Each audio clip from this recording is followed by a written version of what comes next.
Hello. Welcome to, it's almost an impromptu episode of Vanderhoff and Co. Yeah, it's a bit of a out of the blue one, isn't it? Really? Yeah, it came together at the last minute, and yeah, it's only myself. High definition. And Monkey Man Phil. Did you forget what your name was then? I was struggling. Yeah.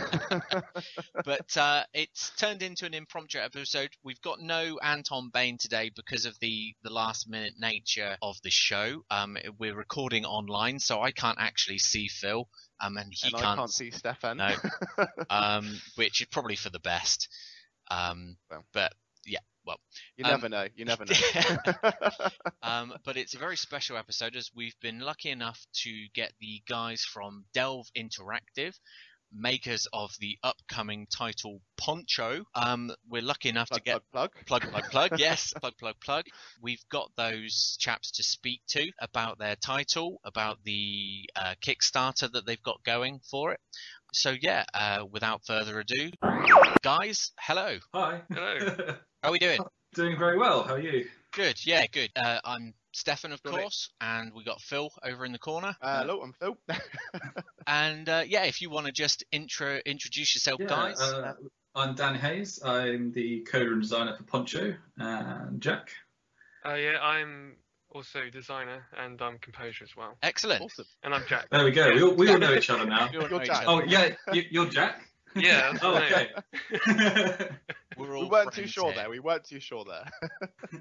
So is Matt? You've got Matt chained up. Is he still? Is he? Oh no! Unfortunately, his mic's broken on his thing, so he can't join us. But he's sorry. He's sorry he can't be here. He wanted to, but unfortunately, his mic is broken. So that's a shame. That's no worries. So yeah, I think we should start where all good things start, and at the beginning. How did Delve Interactive come together? I guess it's a fairly long story. We knew each other from school. We both went to secondary school together. At least for a bit. I joined Jack's school in like year 11. So we were at school for a while, and we kind of knew of each other, but we weren't friends for a while. But when we got to like 16, 17, we found out we all both like exactly the same things in life, and that we like video games and whatever, and the same games. And then I was like, man, I can do some code, but I don't have anyone that can do music. And Jack kind of said, well, I can do music, but I don't have anyone that can make games to work with. So yeah, like a partnership kind of formed from there, and we started making these little games. So what was it that got you both into your games before it came to coding and? What video games we were into, kind of. Yeah, we're big retro gamers here at Noah's Arcade, and we do like ourselves some old school.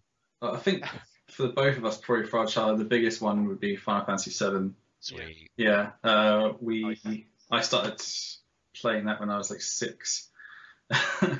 So I was. It took me a few years to complete it because I was 6. But yeah, that game affected me quite a lot as a child. But also played like Golden Axe, Sonic. Had a Sega Mega Drive when I was growing up, and then a PlayStation. So yeah, those games really got me started, and then I never went outside as a child as a result. So it seemed to have worked out though. I'm the same. Just Final Fantasy all the way. That was pretty much my childhood. Just playing every Final Fantasy over and over again. So you're big fan of the series then? Yeah. Well, yeah. It's not so much lately, but during the PS1 era, sure, definitely. Yeah. We can understand. It's fine. Sorry, Square Enix. Yeah.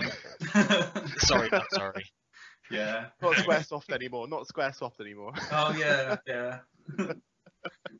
Back in the good days. Yeah. They changed the name, changed too much. Did you both start with 7 then, or did you start earlier? I started with 7 and then worked my way around the series. Well, he was only 6, Phil. Yeah, that's true. Whoa. That is a good point. Makes me feel old. I was 17 when Final Fantasy VII came out. We're youngins. We bless. Not been around the block. Oh dear. Yeah. So yeah, we both like the same games and everything. Gaming was just my thing. To my parents' dismay, wanting me to go outside and play. And there were many times I used to hide the cables from my PlayStation. I'd always find it. Lines. Yeah. I know that feeling.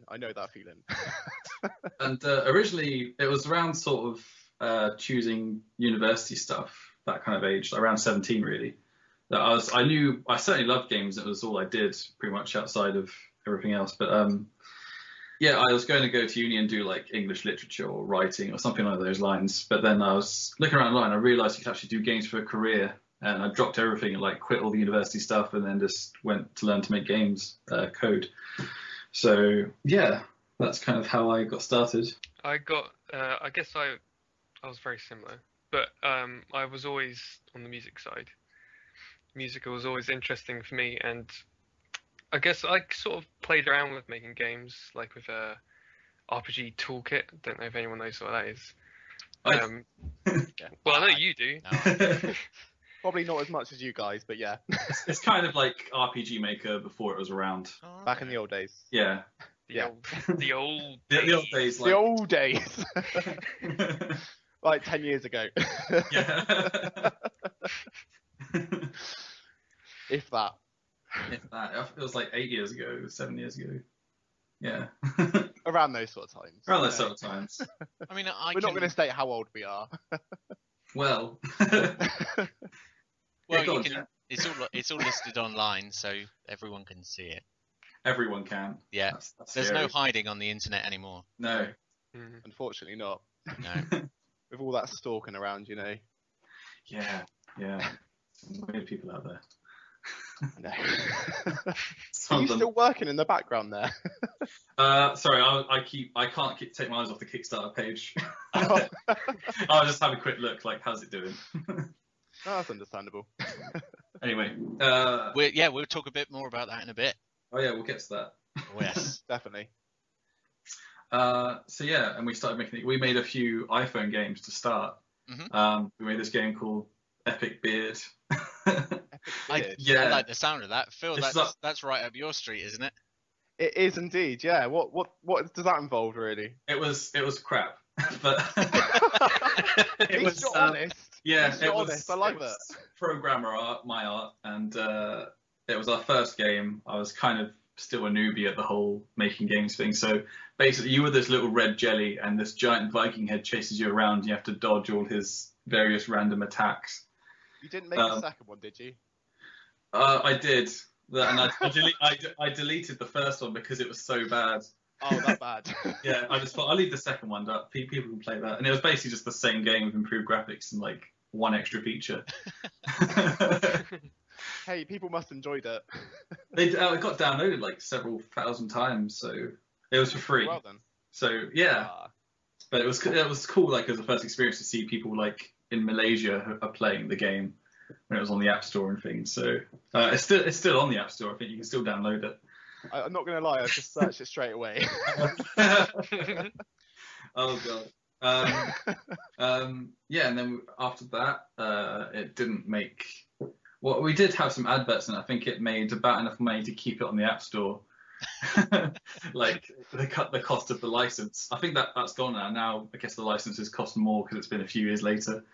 But then we made a game called Bubble, which we made over a couple of months, and that was a kind of like an arcade style launch game where you do like upgrades and stuff, and it's about getting a bubble to like the end of the world and stuff.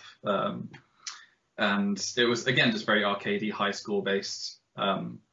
And that also had several thousand downloads, but also didn't make any money. So, yeah, just we kind of getting used to the programming and stuff like that. Was it back then, or was it more just Kind of. playing It was around? much of- I mean, I was at university, and I think Jack was at university at that time, and we were just still kind of learning, but at the same time, just didn't have.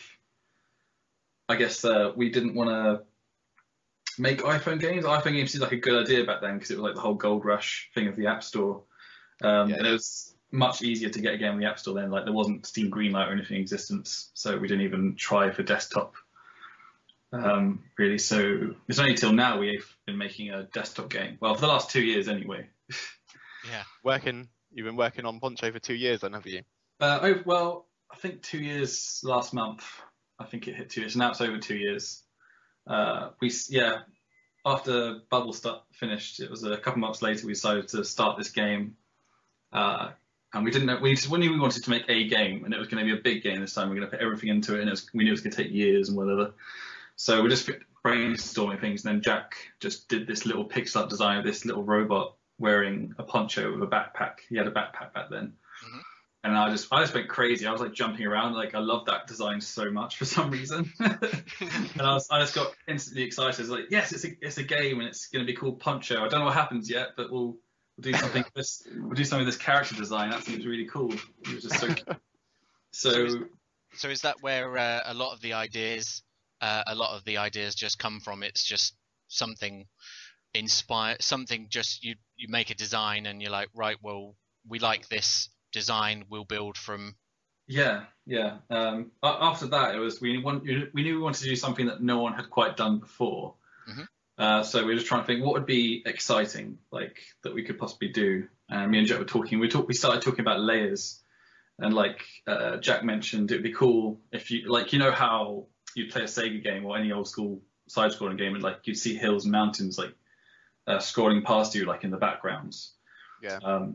We were thinking like it'd be really cool if you could just go there, you just tap a button, like okay, now you're in the background, and it kind of started on that. Like so I started Unity off and like made a prototype in like a week, and back then it was just blocks and this sprite character without any animation, and you just tap a button and you sort of slowly slid over to the background. It was, but like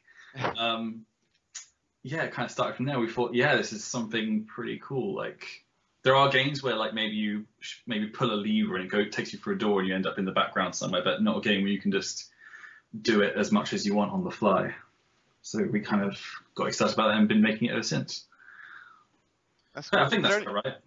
Yeah. Is there any games that you draw upon, like from your old like classic days or like new days, that you sort of go in to make Poncho at all, or is it all just your own ideas chucked into a basket at all? Yeah, I think certainly Braid was a big influence for me. I mean, lately I've been inspired by a lot of indie games. Certainly for me, the design of like the puzzles and the way the levels work, there's a bit of Braid in there. I think there is a door thing going on, but yeah, I think it's also a mix of like all the Sega games I used to play, like Sonic and Golden Axe, and just having interesting characters in these kind of worlds. I think a lot of it's just random stuff from my head that's happily made sense in the game when I've put it in there. So, what about you, Jack? Yeah, it's pretty much the same, really. I guess the things that inspire me more are just sort of stories, and I'm really interested mainly in the way that the story is going to turn out in Poncho. So stuff from all the Final Fantasies and Braid and all those new indie games that are coming out now with really interesting stories. So that's what I'm most interested in. It's what I try to add sometimes. Yeah. So we know that he's a robot in a poncho that can travel, that can sort of go between the multiple dimensions in the world. I mean, so he starts with the poncho. Is there an explanation behind the poncho itself? Not much. He just kind of starts with the poncho. Basically, the story is he's a robot, and he wakes up in this lab somewhere off somewhere, and he starts to learn. He's walking through this lab. This is how the game opens, and he has this conversation with a recording left by his maker. And the recording basically states who he is, and that the poncho is it's a memento of the maker. So he wears it because it reminds him of his father. Oh, okay. So there's no other reason for that. The poncho doesn't give him any powers or anything like that. He's just wearing it because it looks cool. Is that part of the original design, was it? Pretty much. It was just because the character design looked cool, so we just kept it. He lost the backpack, but he definitely kept the poncho. That way, kept with the name Poncho. Yeah, I think just it seemed to sit as kind of a cute little name for a cute little robot, so it made sense because he doesn't really have a name, so it's just his sort of given name. Because there's lots of secrets in his past that you don't find out till the end of the game, but we can't reveal that now. No, that'll be too much spoiler territory. So yeah, he's wearing this poncho. and eventually he gets out of the lab and he finds out that the world's actually ended a long time ago. So it's actually a post-apocalyptic world, but I wanted to do something different with the aesthetic of it, because post-apocalyptic world, you always think like Fallout 3 or something along those lines, where so everything's very dusty for some reason. There's so much dust everywhere, or it's deserts, or like grey and brown, lots of brown, yeah. And we wanted to do something. Well, what if it was like centuries and centuries later? So everything's all overgrown, like forests have grown around everything that used to be there. So we made this kind of lush living world filled with robots that are left behind. So basically, the world's fine, like all the animals and things, but like humanity's disappeared as a result, and you never find out quite clearly like what this calamity was that caused this apocalypse. But humanity's gone, and robots left behind without any purpose. So there's this kind of thing where the robots are all kind of going mad and breaking because they have no purpose. It gets very deep. Ah. I think that's about. That's the background and history of the world, really. That's fair. Sounds pretty cool. It does sound. So you guys are up at Kickstarter at the moment of time, aren't you? Yes. Yes. Yes. Yes. And you've been up for how long have you been up for? Not very long, or? We've this is our second night. Second night. Yeah. No sleep. No.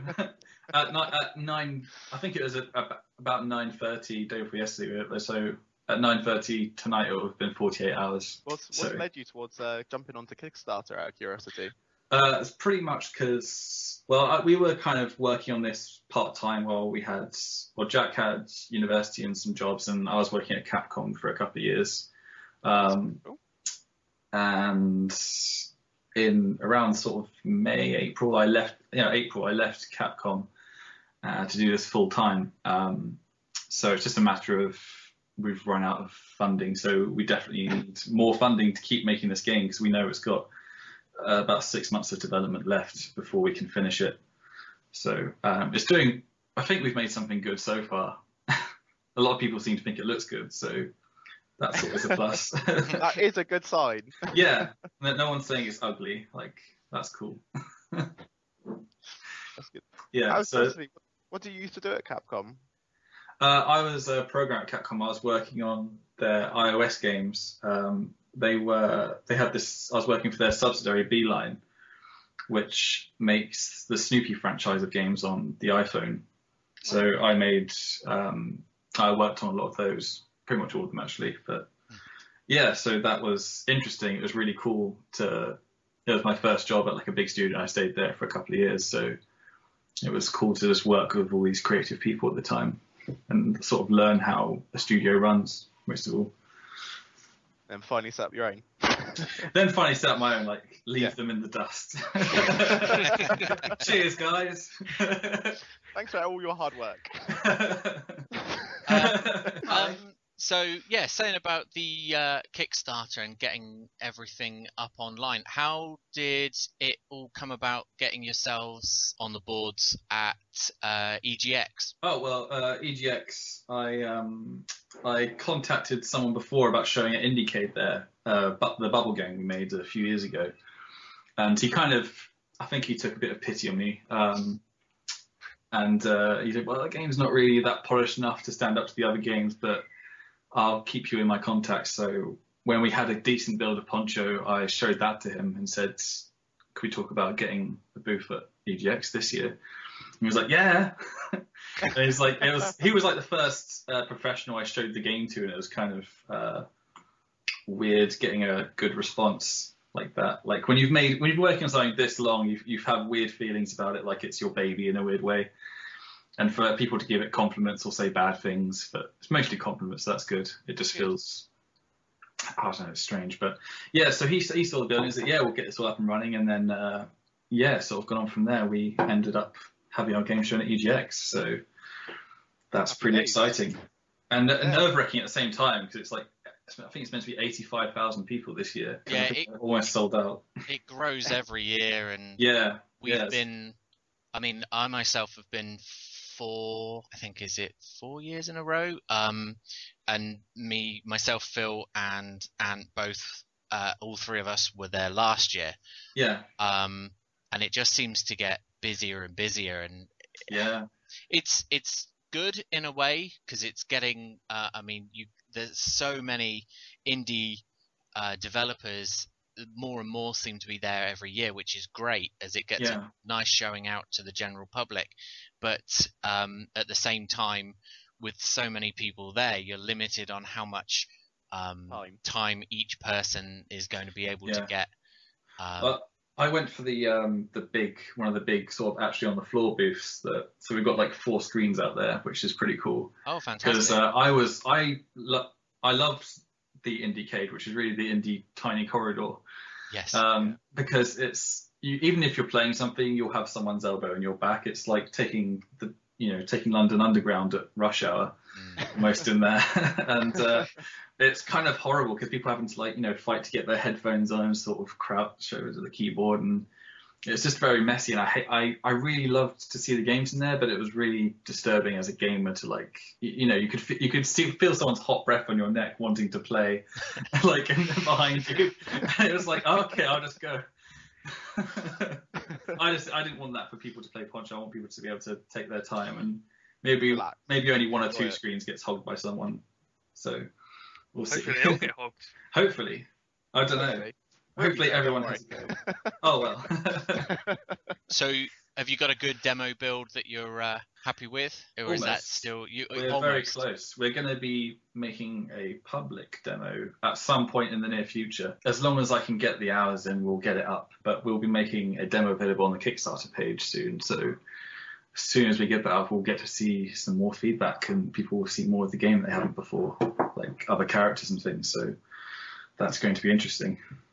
So you've got, you say other characters. So you've got Poncho, who's the main dude. Yeah, he's the main dude. And what other characters have you got who play big parts? Well, I guess there's only a very few robots that are like main character, that are singular characters. There's a lot of, because they're robots, they're like manufactured, so there's lots of them walking around. So you've probably seen the blue guys with the kind of teacher's caps. Mm-hmm. Yes. We call them the glibs, and their job is to guide you a little bit. You can talk to them, and you just walk over to them, and they'll give you some hints and advice, or just say something really depressing about their lives. After, yeah. Exactly what you want. A lot of the robots are very, very like melancholic, because after the humans aren't around anymore and they have nothing to do, so they're just existing. So they all have sad things to say about that, but sometimes they say funny things. So that's kind of what they're about. And then you have loads of like little sort of minor little creatures, like there's some frogs and there's bees and there's a few other little things like that are just hovering around. There's a robot that's entirely rusted over. He's like a big square rusted one. And they're just part of the environment, and that's all randomly generated, and they kind of interact with each other in different ways. And it's like you might walk over to a frog and it'll start hopping out of the way, and things sort of react to Poncho's presence, which is quite nice. And then I guess for singular characters, we have the merchant bot, who's the guy with the kind of brown overcoat and a hat. I think you can see a GIF of the animation on the Kickstarter page, but he just kind of opens his co-op, and that gets you access to the shop and stuff. And you can. I believe it's the shop. Is it with all the keys and everything? Yeah. Currently in our demo of the shop, there's only keys to buy, but you also buy like ability upgrades and new map areas. Yeah, there will be. There's going to be an area in the future that's kind of like, well, we call it the Great Lake, but it's going to be an underwater triple layered level, which is going to be extra hard, and we can't wait to make it. Extra hard to play or extra hard to create? Extra hard to play. It's going to be awesome. It's going to be awesome. I'm so looking forward to make that level. I know, it's good. What is it about that? Style, are we? Sorry? We're not talking Zelda style here, are we? Not quite that. No, not quite difficult. I feel like it's the kind of game. It does have not to be too big headed, but I think it has some puzzles that are on the level of Braid kind of frustration. Okay. I've let some friends play it, and there's a lot of swear words at one particular level mentioned, and that kind of makes me giddy with joy to see them like they do that thing where they get angry, but it's like I'll do it this time. Well, that's what you want ideally, is the replayability, knowing that there's a point in the level where it can be done and it's not beyond your reach, but it's just that kind of I'll do it this time. Yeah, there's a lot of that. Most of the game is kind of exploration, and it's about, I think I had an idea in my head that the game would be kind of like, as a kid, you go out in the garden and like look under rocks to see what kind of bugs or weird stuff you'd find or whatever. And it's kind of like that. So you can go behind anything. Like your mind will see it as 2D, and you'll think, okay, I'll just go from left to right, and okay, there's the exit. I'm a bit further now. But if you were to like shift into the back, you could actually go, oh, there's a whole area behind this wall. No, I can go underground over here, and like every time you look behind something, there'll be a treasure there. So I think that's, every level's got a lot more depth than it really seems, because there's so much stuff being covered up you can't see in the foreground layer. So I think that's what excites me the most about it. Is there a point in which the layers, so say for example, if you're going back and back and back, and do you have a set amount of layers that you can go, or you've just created, you just get to a point where it's just like you just go back and you're at the basics? Or right now our levels have 3 layers, just to keep it, because we've made sort of the beginning areas, and we didn't want to overwhelm players right away with all that kind of level, like that level of depth. But we do have areas later on where you can shift like really far into the background, like off into the hills that are in the distance, that are all blurred out because they're so far away. We do have some levels upcoming that are going to be like that, but for now, yeah, it's just the three layers, just to kind of have a much more, I guess, a sharper level design. It's just much easier with like just 3 layers for now. We did try 4 layers, but it seemed a bit much. People got confused with what was going on sometimes, because as you go further back, the layers in front get transparent in front of you. So it caused some issues, but certainly somewhere we're going to expand upon. Cool. What was it about this underwater level that you're all looking for? Did you see just the sheer excitement in your voices when you mentioned this underwater level? There's got to be something there that's causing that. It's mainly because, the world is displayed in a very 2D style. It's all these kind of levels and planes sort of merging together, but in the underwater level, it's 3 planes of underwater, so it's all translucent. So there'll be a lot of kind of visual, what's the word I'm looking for, but visual puzzles where it's like you have to kind of trick your mind into thinking, okay, it's 3 layers, it's not just 1 layer, because something will look like it's where you are, but you have to actually shift around it to get, and then you'll find a whole new thing. We just got some ideas we can't quite talk about because they're not quite solid yet, but when we get around to finishing off that level, we can't wait to see what people do. Yeah, sounds good. There is one other character, or 2 other characters. He doesn't really, you don't know if he exists or not, but the Maker is clued as being possibly the last surviving human, and he is the goal of the game. You're told by this recording he's left behind in the lab where you wake up to find him, because he might be able to save humanity. But then when you go outside the lab, you actually find out he recorded that several hundred years ago. But you still have to go to this red tower, which is where he's told you to go, to kind of see what happens. But yeah, there's a lot of religious kind of aspects with the robots around this Maker character. Like, they all have their own interpretations of what he is. Some people worship him, or some people like think robots are the true makers, or there's always kind of tribal things in the game. The tribes are another kind of character in there as well. There's 3 different tribes, which is still under some level of design, but mainly there's a tribe that lives underground that's afraid of everything. There's a tribe that believe they're humans, and there's a tribe that just worship the Maker, just as a god in a way. But the final character I can probably talk about that's definitely in the design and is going to be in the demo we're going to release is the Junkyard King, who could be our favorite character because he's kind of comedic. He's basically a tramp that lives in a junkyard. But he thinks he rules it, so he's going to be in the demo when we release it. So okay, looking forward to that as well. So we've got a lot of humour injected into the game. Yeah, we just thought like a lot of the robots are saying, they're very sad about what's going on and like the fact that they're alone and whatever.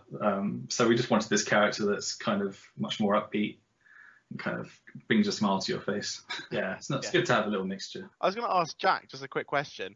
Where do you draw upon for your music style? Lots of stuff. I guess I was first inspired from the first soundtrack.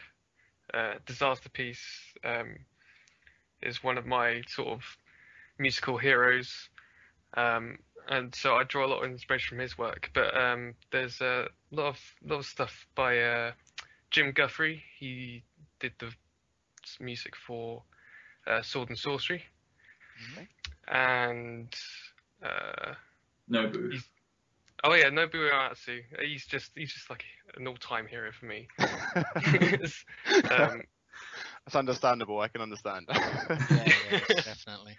He's a hero for me too, and I don't even do music. I think he's a hero for everyone. Let's be honest about it. Yeah, absolutely everyone. Like everyone knows. Like I have a small shrine and everything. No. No, I have a big love for melodies, but I also have recently become very, very much interested in like ambient electronica, which is what I'm trying to meld the two together, and hopefully I'm doing it right. But it's been really fun so far to do the music. I like it. Thanks. Sounds good to me.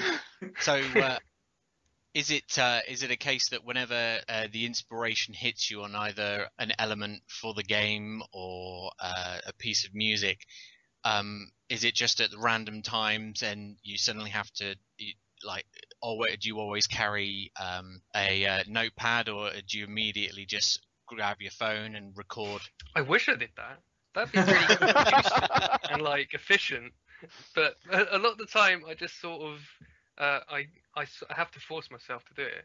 Otherwise, nothing will happen. So I'll sit down and I'll be like, right, today I've got to do the music for the trailer. How's it supposed to go? Like this. And because I've been trying to like get a sort of a musical style for this game for about 2 years now. There's currently about like 50 tracks in Poncho, most of them not going to be in the game. Yeah. So I've got a really big sort of back catalogue of things to sort of draw inspiration from my own work, which I think is better than trying to draw my inspiration from other people's work a lot of the time, because I love Disaster Piece, but I don't want it to like sound exactly like Disaster Piece. No. So a lot of the time I'll go back to stuff I made a year ago and think, oh, that actually works here now, and then I'll rework it. But it's hard sometimes to make music. It's like you have to work at it, especially me. Do you have sound effects in place at the moment for it? Oh yeah. We've got a full set of sound effects for all the little creatures and Poncho, and if he bumps into something or his footsteps, like we've tried to work on it quite. We've still got more to do, but we've got I feel a basic sound effects kind of in there right now. So if you're playing and you're just playing through a level, do you find that you'll go back and play bits and you just think, oh right, well this piece of music, how is that something that you do? Is that even a question? Just, if you rearrange those words to form a coherent question, that would be really helpful. You mean do I? I think he's saying like, do you ever walk around the game and like feel inspired by a particular area and how it looks and feel it's music? Oh, yeah. We'll be right back, listeners. A lot of the time, I actually just write it without looking at the game. If I've got something that I feel would really fit in a certain area, I'll take some footage of the game and I'll play it. I'll have it like playing next to me while I'm writing stuff. But I get a lot of it is just sort of just intuition. Does this track sound foresty? That's not a very good adjective, but It works. that's why I asked Works. Yeah, myself. it does the trick. We knew what you meant, Yeah, we know it. which is better than my question anyway. I guess the only example of it not being quite like that is if you're doing like a particular theme for a particular character. Like the Junkyard King has his own theme, which is like trumpets and drums and stuff, which is pretty cool. I think, oh no, we can't yet. But yeah, you'll find that in the demo as well when we get to release it. So that's my favourite bit of music in the game so far. Yeah, His theme. Yeah. He sounded like he's your favourite character so far. So other than Poncho, I think so. He's my favourite anyway. yeah, Yeah. he's pretty good. Yeah, Jack designed a lot of the main characters, and Matt designed pretty much all the other NPCs. What game would you create if money was no object? Oh, difficult. I guess we've kind of always wanted to make a big, a really big epic RPG. Yeah, something on the lines of like Final Fantasy or Kingdom Hearts, Dragon Quest, because that was the game we always played as kids. Like, Yeah. well, even our entire lives, those are the games we tend to buy. So I guess if money was no object, we would try to make that a game like that, but something that's different, like always different. Like we'd never do a turn-based RPG classic, like unless it had something else that made it new. Otherwise, I'd get bored.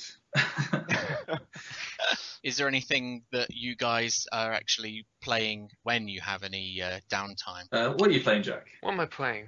I can't remember now. It's been a while actually. Yeah. I'm actually I've been really into Titanfall lately. Oh yeah, I played that with you, so yeah. Is that on 360? It's I on think PC. when we play on PC, I think you can get it on 360. Oh, okay. Sorry, I didn't think. I should have known that it was out on PC. I'm not. A lot of us aren't really PC gamers, which seems a bit silly. PC Master Race and all that. But we're very console based. But I mean, I do have a pretty flip hot PC that will run things. And this, but oh no, Titanfall. That's cool. And how are you? Is there anything that you think you've maybe drawn from playing that, or do you tend to keep the two what you play and what you're creating separate? I think, well, for me, I think it's mainly backlogs of games we played in the past rather than what we're playing right now, or just we've had this basic thing for Poncho, and we've kind of sort of always stuck to this kind of core concept. For me, recently I've been playing, or because my time's taken up by Poncho, like I tend to play games that are like round based, or you can play a little bit and then leave it. So roguelikes are perfect for me. So I've been playing like Faster Than Light and Necro Dancer as well, which I love. Mm-hmm. So anything that I'll get killed within 5 minutes of playing is always good. Go straight back to work afterwards. Yeah. It makes me angry at the game, so I stop playing it. What's a typical day then for yourselves? You say these schedules are pretty hectic, getting everything together. Yeah. Recently, my days have been about 48 hours long. I seem to have picked up some insomnia. Just from, I think it's since the Kickstarter launched, I just haven't been able to get a night's sleep. But generally, before that even, like I was usually working about 12 hours a day in the few weeks leading up to the Kickstarter to make sure everything was good for the trailer and the demo that we're going to release soon. Generally, it's sort of wake up, coffee, definitely coffee first. Do you actually make it to bed, or is it a case of you wake up at your desk and? That happened once. It was yesterday, in fact. during the Kickstarter. It was. I think it was about 4 a.m. So technically today, but like I was just laid back in my chair and his eyes were just getting heavier. I was like, oh, okay, maybe I don't have insomnia, but like it's the thing with insomnia. You go to bed when you're all tired, and then 5 minutes later you feel awake for no reason, and then it's like, oh, God's sake, well I guess I'll go do some work. That's pretty much how I'm running right now. So mixture of coffee, staring at my screen, and trying to sleep but not sleeping. So that's about it. Sometimes I see other people, like my girlfriend. Sometimes I see her around the house. Oh, hey, you still here? Is she quite understanding with the whole I barely seeing you? She's supportive. She's supportive. She's just like, well, when he's rich and famous, then I'll be able to spend some time with him. We have this deal where it's like, okay, she'll put up with me, crunching on the game if I buy her a puppy, when it's over. So yeah, we have this plan. I have the exact same deal. I know. Yeah. What, Our the puppy our as girlfriends. well? Yeah. We should have made, what is it? Robot Wants Puppy. That's the sequel. Endgame, getting Yeah. a puppy. Yeah. Jack actually got married a couple of months ago. Oh, congratulations. Well, thank you. That's a little part of our development story for you. Yeah. During the making of the game, was it? Yeah. Yeah, I was still at my desk at the time. Yeah. they had to come to you. Yeah, then we kicked him out. Go away. I'll be honest, like with the working hours I've been doing, like that. Other than your wedding, I have like barely any memories for like the last year. It's just a blur of just like the Poncho logo over and over again. I think. And what about yourself, Jack? You say you managed to find time to get married. Did you manage to find time for a honeymoon in amongst? Yeah, we I took some time off, but my days are fairly similar to Dan's, although I get more sleep. Most people do.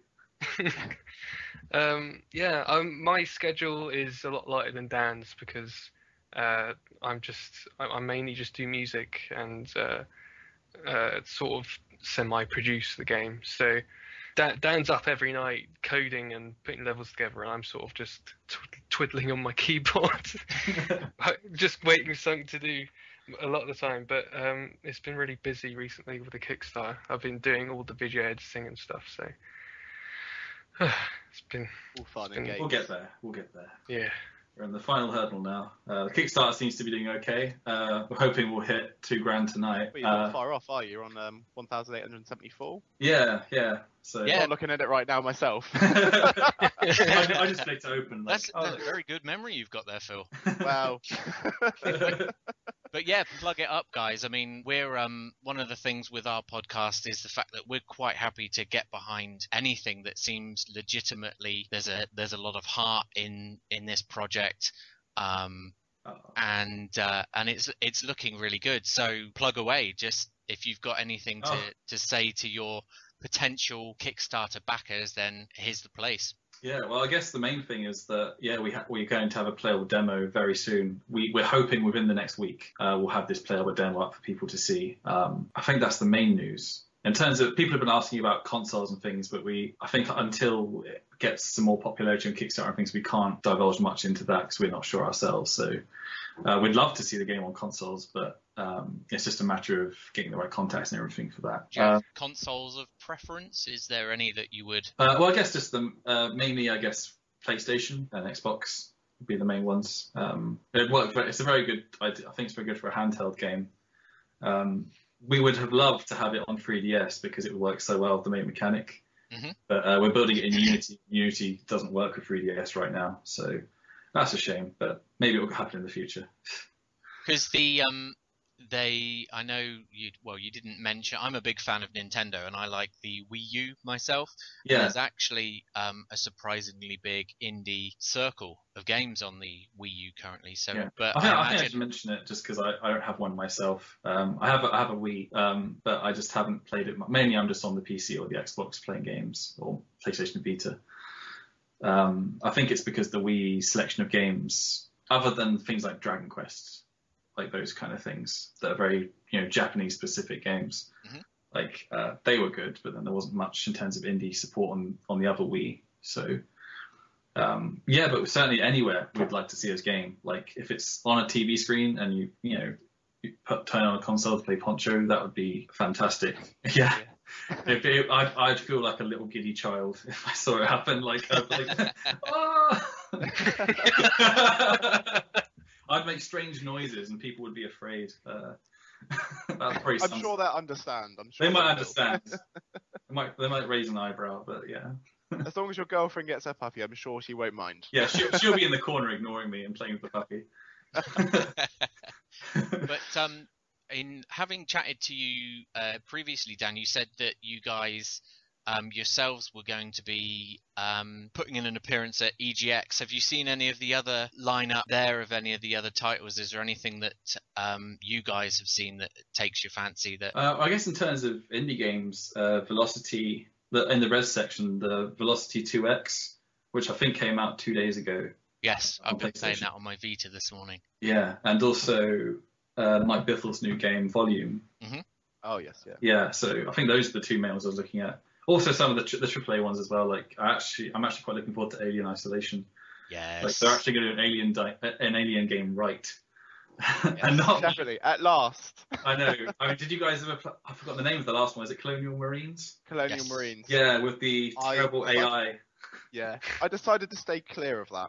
I didn't buy it. I just like watching the GIFs and YouTube videos of like people having. There was like I saw a video like there were some guys playing as like they were doing a let's play. He goes, "Hey, look, I've got my pet alien." And so the AI had stopped working, so that the AI of the aliens would be like, go get the player, but then the attack didn't work. So they were just like following them around like little pets, and it just like they were just laughing. They couldn't play the game because you couldn't kill aliens; they became NPCs. It's just like, oh man, why did they release it? It wasn't ready. So is that the same for you, Jack? Are there any titles that take your fancy? I'm really looking forward to trying to have go at Gang Beasts. Oh yeah, Oh, yes. That looks. I've seen so many videos of it, and it just looks amazing. I really want to play it.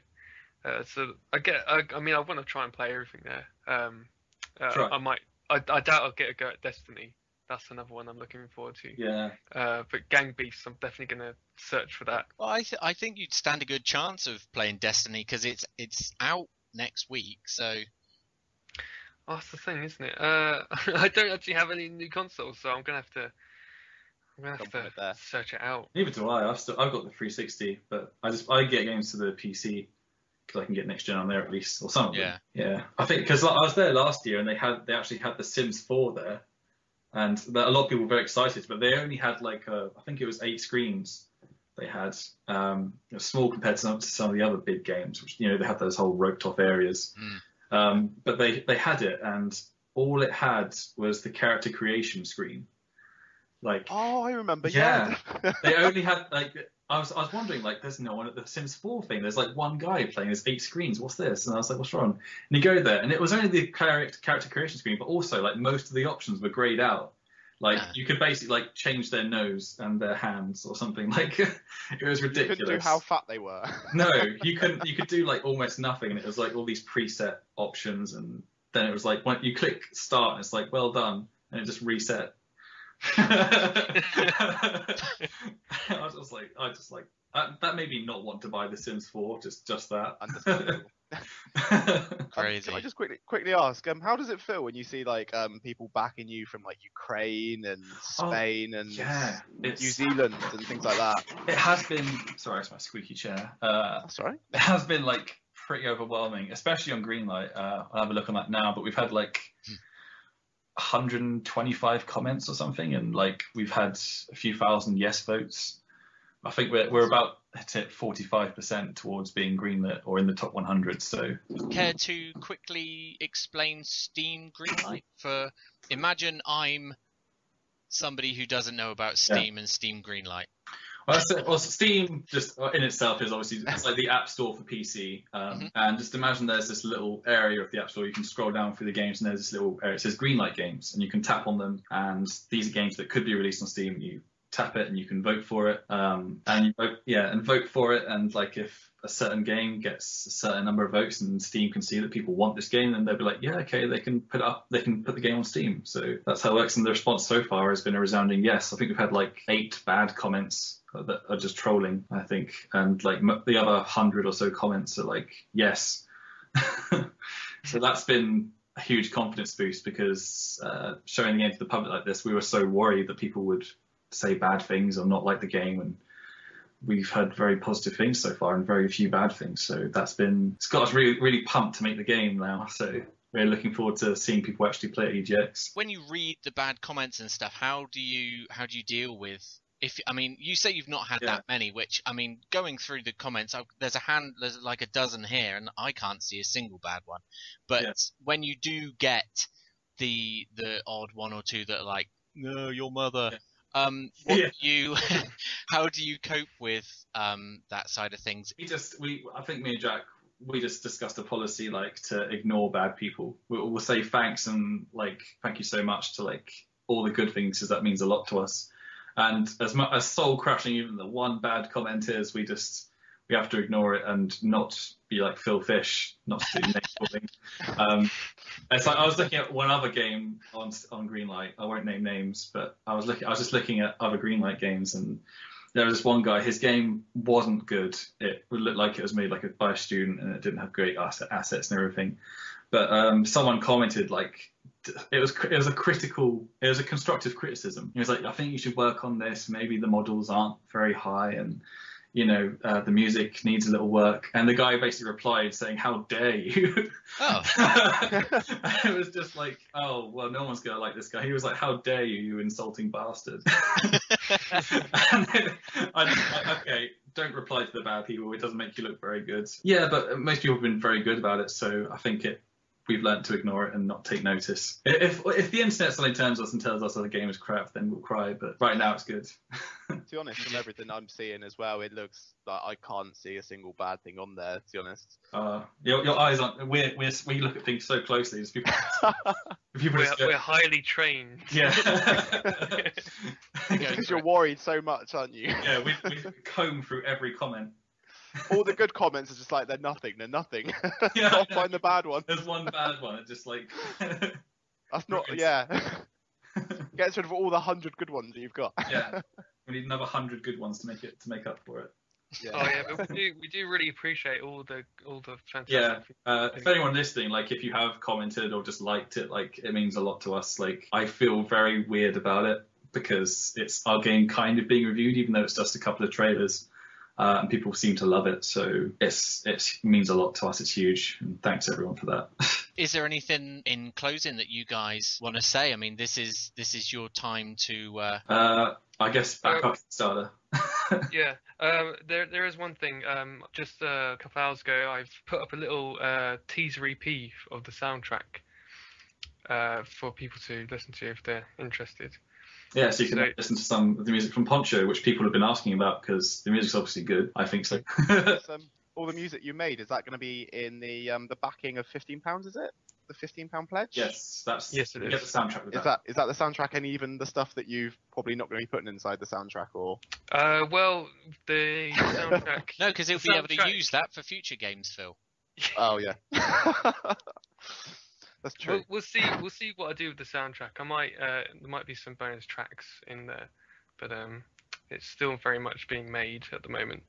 But yeah, please back our Kickstarter. We're just at the end of our second day, and we're almost 10%. So as much support as we could possibly get would be fantastic. Just search Poncho on Kickstarter, and it will be there. So what's your time frame on your Kickstarter? Ends midnight the 1st of October, so that's 26 days to go. And the Steam Greenlight? That never ends. It stays there until it's greenlit. Okay. So, but yeah, go on Steam, search for Poncho on the store, and you should be able to greenlight the game, which would be also massively helpful. And we definitely need to get you greenlit, and we definitely need to get you sorted. Yeah. Yes. It'd be great to like have all this money and then have nowhere to put the game. Yeah, that wouldn't work out. It's also good that the EGX showing will be towards the. I mean, you're looking at 25th, 6th, 7th, and 8th of September. You guys are going to be there. Is that all three of you going to be? Yes, all three of us will be. So people will actually get to see Matt. He's sorry he couldn't be here. I'm sure he'd have lots of interest because people love the art. The art is very good, I think, for pixel art. Beautiful. Oh, it is beautiful. Thank you. Oh shucks. Don't blush. But yeah, well, we're going to be putting in an appearance on the Thursday at EGX, so we'll certainly come by. We've been quite eager to get our hands on playing it and take control of the game. Yeah, and the demo will be out before then, so if people want to have a play, certainly before EGX it will be. Oh out. Yes, of course. Sorry. Yeah. But yeah, we'll be putting that up on the Kickstarter page soon enough. I can't give a date yet because it depends how many bugs come up in the build that's in there right now. Yeah. And you don't need a super duper system to run it. It's pixel art. It should run on any average computer. So yeah, I think most people will have fun. As soon Excellent. as it comes up, we're as soon as you got it, got the demo sorted, we'll get that up on Facebook and Twitter and everything. Oh, that'd be nice. Oh yeah, we're right behind you all the way, guys. We wish you all the luck in the luck. world. Oh, thank you. Thank you very much. But it's been a pleasure chatting to you. Yeah, it's been nice. Thank Thank you you very And much. we'll certainly get behind the demo and everything, and otherwise we look forward to seeing you at Eurogamer. You too. Oh, sorry, no, not Eurogamer. Oh, Sorry, yeah, it's EGX. EGX, isn't it? Yeah, Don't it's listen to changed you. this year. Fantastic. It's now cool, like PAX. Yeah, Wow. Yeah. PAX East, PAX West. Yeah. Except now it's just like eggs. Yeah. Oh yeah. Eggs. Oh, I'm gonna get when I get there. Now I'm gonna get that sport it. started. I'm gonna tell everyone it's eggs, and they'll start a thing. Hashtag EGXX. Eggs. Yes. EGX. Ah. I can't even say it properly. No, I was trying to be funny then, Just but say eggs. yeah. Eggs. Well, fantastic, excellent. Thank you very much for joining us, chaps. And yeah, we look forward to seeing how things go. Thanks. And we'll see you on Thursday. Yes. The First in 25th. some weeks. Yes. In some way, yeah. It's not that far away when you look about it. No, it's scary. It's when we look at Don't tell us that. I know. We look at the countdown on the site. It's horrible. It's like a countdown to some horrible bomb. That's the end of the world that causes the robots to be free. Causes the game to come true. Yeah. Anyway. Fantastic. Well, Everyone, they're at EGX. eggs. Yes. Yeah. People will be able to play eggs. Eggs. Yeah. At eggs will be there. Yeah. Showing And they're eggs, definitely on eggs. Kickstarter. Yeah. But We'll there's just, eggs will be we're there. not going to have the game. We'll just have eggs, like actual eggs, and like people play with those, and it'll be horrible. You'll have them for everyone that doesn't sit down and play your game. Yeah, we'll be there wearing like leather jackets and flipping a nickel as well.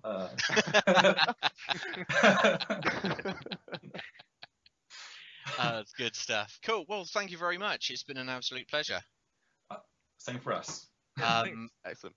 And I hope it wasn't too painful for your first interview. Oh no, it seemed to go very well. No one got offended, I hope.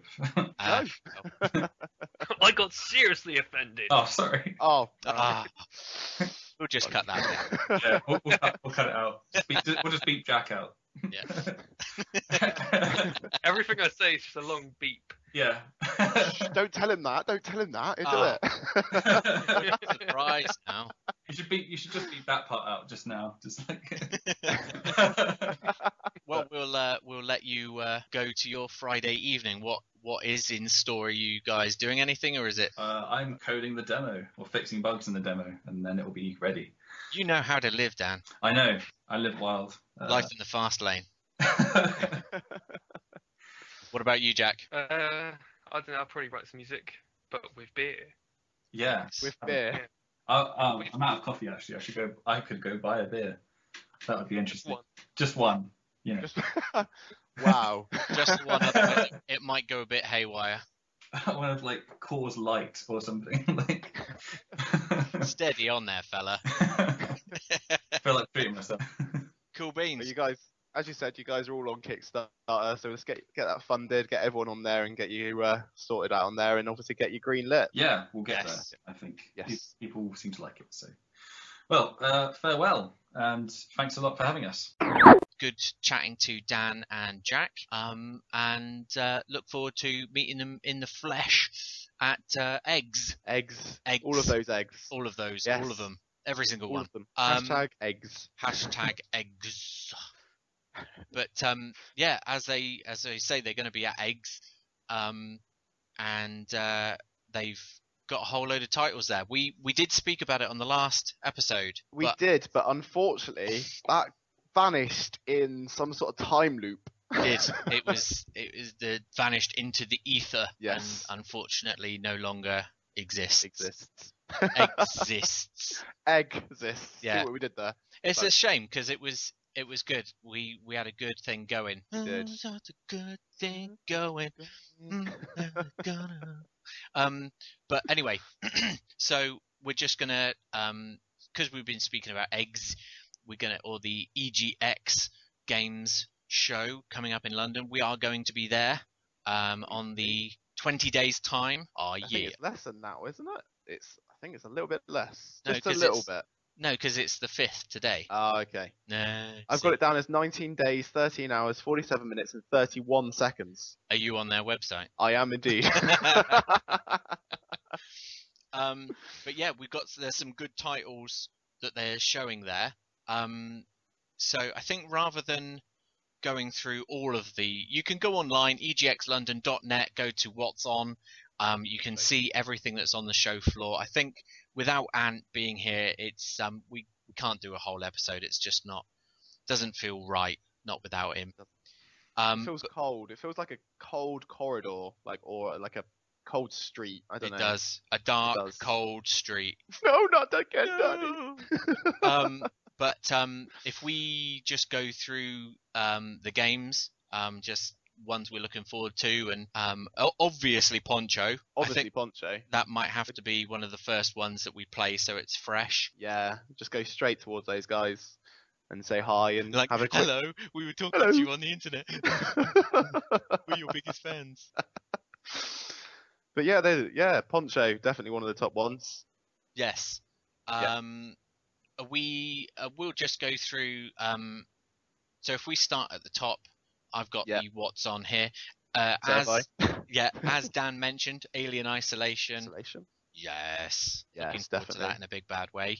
I don't mind. I quite like the idea of getting a look in on Battlefield Hardline. It depends on how long that queue is. I wouldn't mind having a quick look at that. We'll skip past Bloodborne. Pardon? Do you know where the door is? Do you remember where that door is?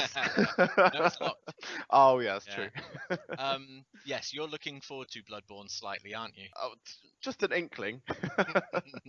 Not much at all, really. I think I'd just play it just on the sheer fact that you're excited about it, and I mean it's another game. It's it won't be one that I'll get, but it'll be one that you'll probably borrow off me eventually. Quite possibly, yeah. Borderlands pre-sequel. Quite looking forward to getting a sniff at that. I wouldn't mind having a quick jump on that. We'll skip past the next one. Are you not? We can talk about it, but we're not gonna.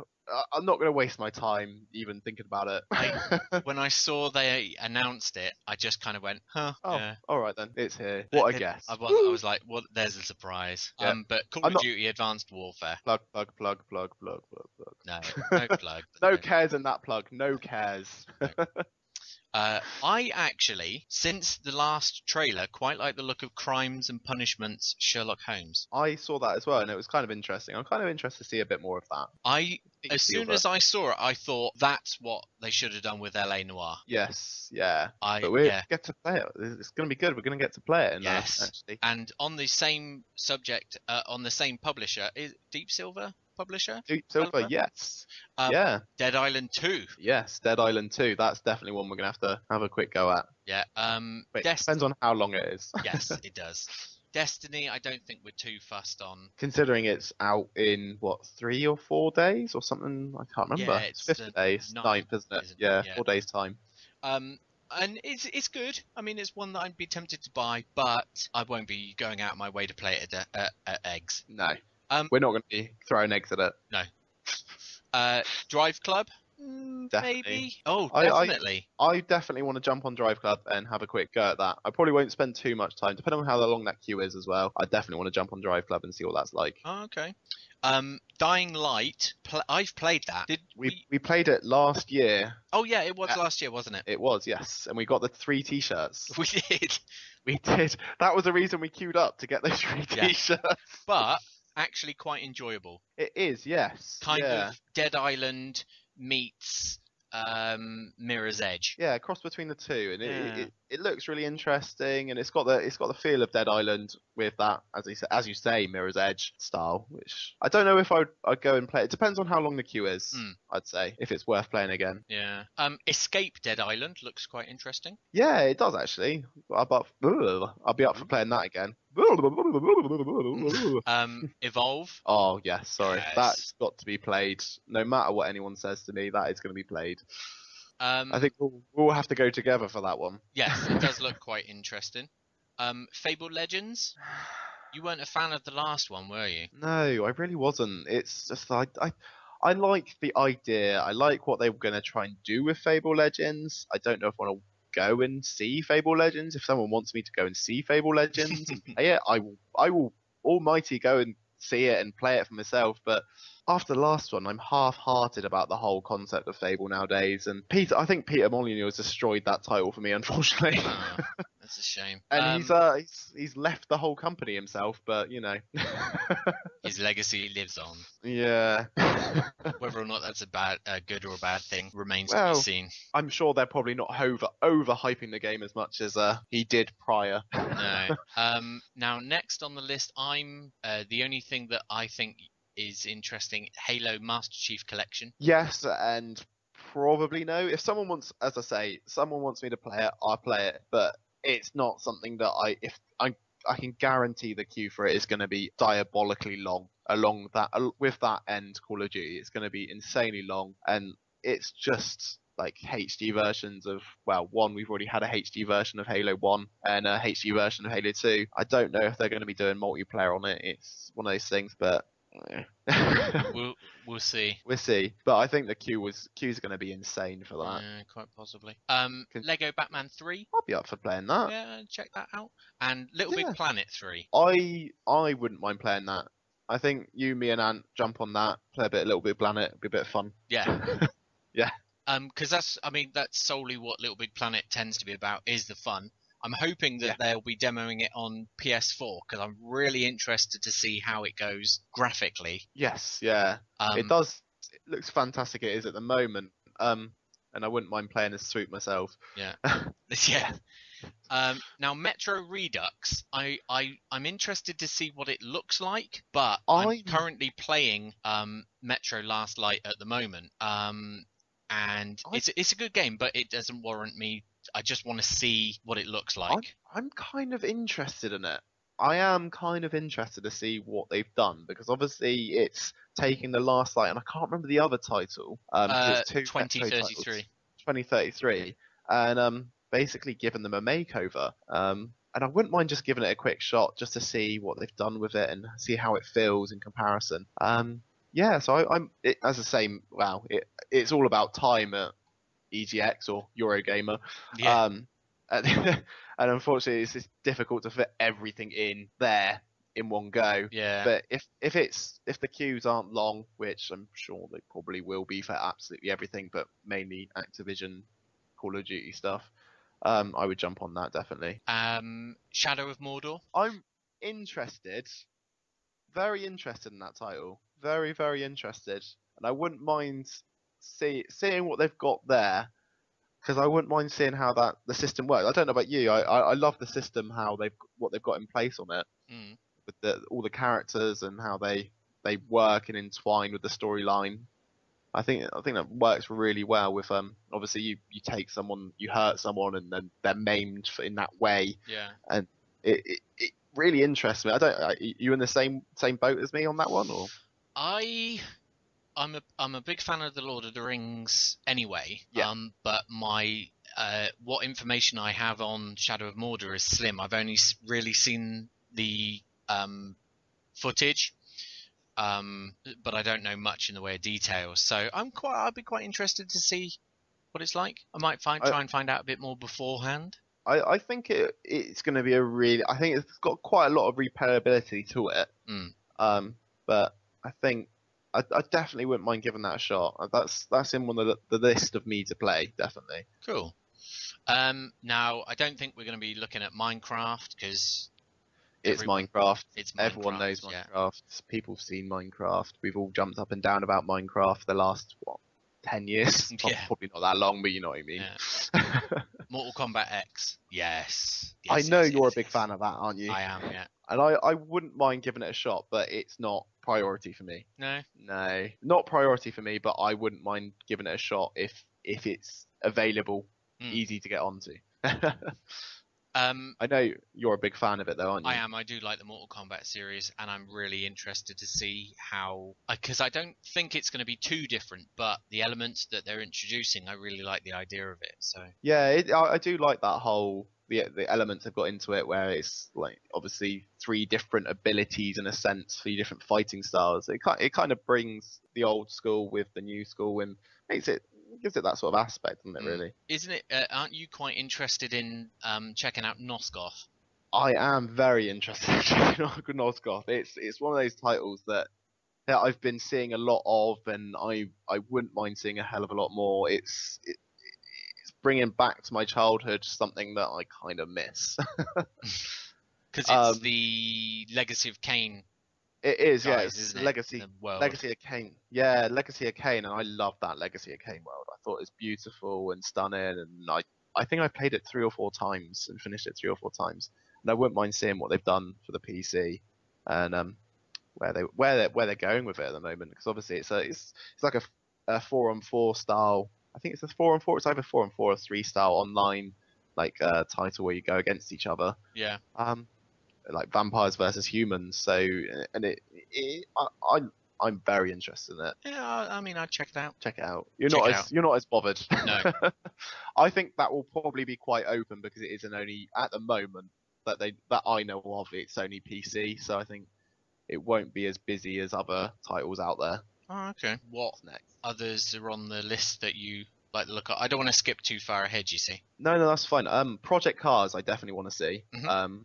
I've heard a lot about that, and I've seen a lot about it, and it looks fantastic. Interesting coming from Bandai Namco.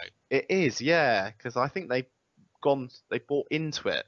It was like an independent game, but not independent as such, but I think just a load of people were just working together on it, and then I think Namco just jumped in on the bandwagon on it because there was a lot of hype behind the title itself. Because the guys that were working on it were really, really working on it, not just we're working on this car game. It was like we're going to go and take about 15 cameras and loads of speakers into this car and get as much noise, as much depth into this game as possible for a car game, which I wouldn't mind seeing myself because they've put a lot of work into it from what I've seen. Cool. I've heard of it. Yeah. That's as far as I get. But other titles... Sunset, I know you want to play. Yes, I want to Sunset check out. I'm Overdrive. not an Xbox person, but I like the look of Sunset Overdrive. Yeah, definitely. I know you are. I'm not going to be that fussed by it in any sense, shape or form. But I probably watch someone play it and not wait in the queue. Evil Within. Oh yes, please. More than anything. I've been waiting for that for too long. And it's Bethesda. Yeah. I wouldn't mind also just looking at the Last of Us remastered. I'm not fussed on playing it. I just want to see what it looks like. Looks like in comparison to the last one, yeah, Yes. definitely. The last one of The Last of Us. The Last of Us, the last one. Yes. The Order 1886 I wouldn't mind playing as well. I think that will be interesting to see what they've done with it and where they're going to go with it and see how it feels. Yeah, I quite like the look of. I quite like the look of it as well. It has piqued my interest. Definitely. I know one game. I know he's not here, unfortunately, but I know one game Ant's definitely going to jump on is WWE 2K15. I saw that. I was like, I've just seen that, and I was like, when did they announce that was going to be there? I've just noticed it myself. Yeah, I was just like, well, Ant's definitely going to go play. Oh, that. I'm quite happy to get on that. I like the look. I think he definitely wants to play it. I will jump on if you guys are going to play it and just like play 3-player mode or something and just get Ant to kick us out and destroy us, basically. Yeah. I think that is one title that all 3 of us would be quite happy to have a go on. I don't think the queues would be too bad for it. No, I don't think they will be, really. I think they'll be quite nice and short. What I have just realised, though, is this year, not a single football title. As of yet. Oh, yeah, I can't see anything from EA on there. Oh, yeah. So they haven't announced anything as of yet. Battlefield. Oh, yes. But that's DICE, though, really, isn't it? It's a difficult one. Oh, well, it remains to be seen on that one. And Nintendo, I really hope they do something special. I want Smash Brothers. I want Smash Brothers. I need Smash Brothers. I'm literally injecting myself with something just to keep me away from the fact that Smash Brothers is coming out soon. Yeah, Smash Brothers, Mario Maker, perhaps. I wouldn't mind giving that a bash, but I don't know if that's not so fussed by that. I wouldn't mind checking it. I know I've played it. I know I play Pokemon X. I know it's a Pokemon game, but I wouldn't mind playing the new Pokemon Omega. I always pronounce it wrong. Omega Ruby and Alpha Sapphire. That's the one. That's the one. I can actually say it. Yeah, you can. This I time. wouldn't mind checking it out. Yes, not all the time. But I know we're going to be pushed for time now, so I'll just go through the indie ones and just come up with some titles and if I don't say any, then you. Shout for you. Bit Brawlers. I wouldn't mind giving it a quick shot. Flockers. Flockers, yes. From Team 17. That's Team 17 at the end of the day. They can't go wrong, can you? No. And as the guys mentioned previously, Gang Beasts. I definitely want to play that game. Definitely. I just want to play Gratuitous Space Battles 2 because of its name. Oh yes, yeah, I remember you talking about that yeah. last time. But what was cut off, unfortunately. Yeah. I would go and play that, definitely. Lumino City. Not sure. I wouldn't mind seeing it. I think you were interested about last time, weren't Yes. you? Or... Yes, yeah. Poncho. Poncho, yeah, definitely. Skippy. Yeah. Prison Architect. Definitely. Spoiler alert. Haven't seen much of that. I quite like the look of that. I'm interested to see what Schrodinger's cat and the Raiders of the Lost Quark is. I wouldn't mind seeing that as well. Yeah, just the name intrigues me. Yeah. And it's another Team 17. Yes. They're not in there. They're not there in force at all, are they? No, not at all. The Adventures of Bertram Fiddle. I haven't seen anything on that myself. I've already played Velocity 2X. Good game. Anyone who's got a PlayStation Vita, or it's also on. What can you also play it on? I think it might be PS4. Probably is, yeah. Velocity. Yeah. Yeah. Future Lab, very good. They're ones to keep an eye on at the moment. They're very, very good. And of course, Volume from Mike Bithell. Mike Bithell. The only other one that I want to play there is another Team 17 title is The Escapist. Oh, okay. I don't think I've seen anything about. It's how can I explain it? It's you're in the prison and you've basically Sims-esque, Prison Architect-esque, a few titles bashed together, and you've got to escape the jail. Oh, okay. So you go on the treadmill and your level goes up for your running and you go and read and you become more intelligent and you can make make equipment out of like trees, and you can cut down trees and you dig a hole and you escape basically. It's all about getting away without dying. Oh, okay. Getting caught, as in a sense. Sounds good. So if you make something, you've got to hide it so the police can't come in and find it and things like that. And if you start digging a tunnel, you've got to make sure they can't find the tunnel during the day, or they don't hear you. Yeah. It's kind of interesting. Well, we'll have to check them all out. Yeah, definitely. If we've got the time. Yes. But definitely Poncho. Plug. Plug. Yeah, get behind that, guys. Everyone out there listening, seem like a nice bunch of chaps. And the game it looks like it's coming together quite nicely. They say the demo is going to be up in hopefully about a week. So we'll put a link up on the Twitter and the Facebook, and go and visit them over on Kickstarter. Just search Poncho, and their official site is poncho-game.com. So go and check them out there. And they're also on Greenlight, and I think they've got about 40% of their Greenlight already. So go and Greenlight those guys on Steam as well. Yes, definitely. Yeah. But yeah, I think that will do it for this. What has actually turned out to be episode 5. It is, yes. Yeah, we thought that episode 5 was going to be eggs, but eggs. Not. Episode 5 is going to be here. I was going to say episode 6. Yeah, so episode 6 is at eggs. Anyone listening, if you want to any particular titles that we've mentioned, or if there's anything that you will be mentioned in the future. Yeah, if there's anything you want us, please don't say Call of Duty though. We've already played. If you want to know how the new Call of Duty plays, just play the old Call of Duty. What we'll do is we'll copy and paste a YouTube video in for you. Yes, we'll film it from across the hall at the Poncho stand, or we'll take a photograph of the queue. Yeah. And just just so you can see the queue. Cool. Well, Big thank you to the guys at Delve Interactive. Pleasure chatting to them, and we'll no doubt we'll speak to them soon. Otherwise, I think we'll call that a night, shall we, Phil? Yeah, definitely. It's been a good night. Yeah, it's just been a shame that we haven't had Ant here, but it will be. Oh no, because of course we're going to be recording live from Eurogamer. Well, Eggs. as live as we can possibly get. Yes, as live as we can possibly get at Eggs. The three of us, we're going to find a quiet corner. We're going to record. Yes, give our thoughts on the event. Yeah, we will. Oh, can't wait.